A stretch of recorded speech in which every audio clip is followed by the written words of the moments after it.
Welcome back to another new WPS tutorial.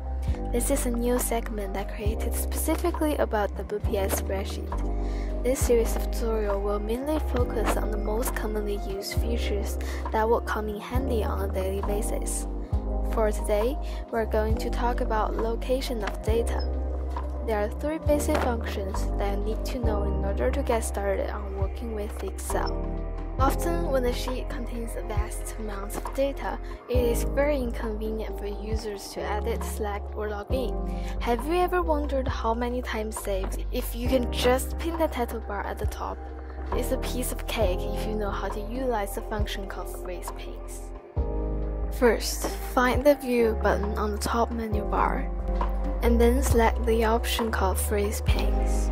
Choose the second option to only freeze the top row.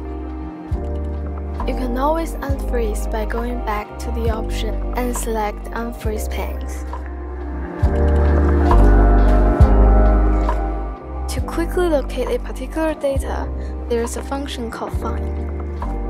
First, find the Home button on the top menu bar, and find the option called Find and Replace, where you can use the shortcut key Ctrl+F. This window will pop up, and then just type in text you wish to find. You can also click the option called Find All to review all the results. That includes the text you wish to find. You can also check the number of research results.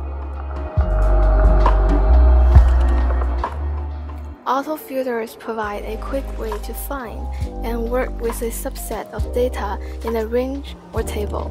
When you filter a list, you temporarily hide some of the data so you can focus on the data you want.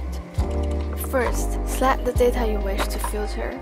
Go to Home button on the top menu bar and find the option called Autofilter. Click on the small arrow. Enter the value you seek for, and then click OK. To cancel, just simply going back to the Autofilter option once again. Please subscribe, and you can also leave comments down below for ideas that you might like to see in WPS Office suite. Thank you. Bye bye.